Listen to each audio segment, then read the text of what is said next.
കൃഷ്ണന്റെ വെണ്ണക്കൊതി അറിയാമോ? ഗോകുലം എന്ന ശാന്തമായ ഗ്രാമത്തിൽ പശുക്കൾ സ്വതന്ത്രമായി വിഹരിക്കുകയും യമുന നദി സൗമ്യമായി ഒഴുകുകയും ചെയ്തിരുന്ന കൊച്ചുകൃഷ്ണൻ എല്ലാ വീട്ടിലും സന്തോഷം കൊണ്ടുവന്നു. തിളങ്ങുന്ന നീലത്തൊലിയും തലയിൽ മയിൽപ്പീലിയും കയ്യിൽ ഓടക്കുഴലും ധരിച്ച് എല്ലാവരും അവനെ ആരാധിച്ചു. പക്ഷേ ഒരു കാര്യം ഭയപ്പെട്ടു: ഒഴിഞ്ഞ വെണ്ണ കലങ്ങും. കൃഷ്ണന്റെ പ്രിയപ്പെട്ട ഭക്ഷണം വെണ്ണ ആയിരുന്നു. എല്ലാ ദിവസവും രാവിലെ ഗോപികമാർ പുതിയ വെണ്ണ കുറിച്ച് കളിമൺ കലങ്ങളിൽ മേൽക്കൂരയിൽ ഉയരത്തിൽ തൂക്കിയിടും. എന്നാൽ നിഗൂഢമായി വെണ്ണ അപ്രത്യക്ഷമായിക്കൊണ്ടിരുന്നു. ഗോപികമാർ യശോദയുടെ വാതിൽക്കൽ ഒത്തുകൂടി ഉറക്കെ പരാതിപ്പെട്ടു: യശോദമാ, നിങ്ങളുടെ കൃഷ്ണൻ വീണ്ടും നമ്മുടെ വീടുകളിൽ നിന്ന് മോഷ്ടിക്കുകയാണ്.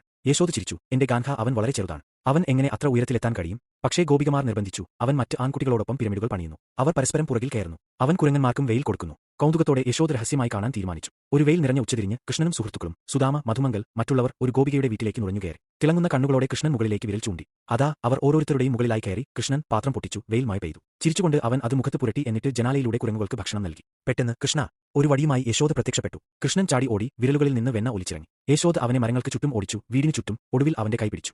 നീ എന്തിനാണ് എല്ലാ ദിവസവും ഇത് ചെയ്യുന്നത്? അവൾ ദേഷ്യത്തോടെ ചോദിച്ചു. കൃഷ്ണന്റെ കണ്ണുകൾ നിറഞ്ഞൊഴുകി. ഞാൻ അത് മോഷ്ടിച്ചില്ല അമ്മേ, ഞാൻ അത് വിശക്കുന്ന കുരങ്ങുകളുമായി പങ്കിട്ടു. അവളുടെ കോപം ഉരുകി. അവൾ വടി താഴെയിട്ടു. അവനെ അടുത്തേക്ക് വലിച്ചു, പുഞ്ചിരിച്ചു. ഓക്കണ. അന്നുമുതൽ ഗോപികമാർ പരാതി പറഞ്ഞില്ല. പകരം അവർ കൂടുതൽ വെണ്ണ കുറിച്ചു. അങ്ങനെ ദിവ്യമായ വെണ്ണ കള്ളനായ കൊച്ചുകൃഷ്ണന്റെ കഥ ഗോകുലിലെ എല്ലാ വീട്ടിലും ഏറ്റവും മധുരമുള്ള ഓർമ്മയായി മാറി.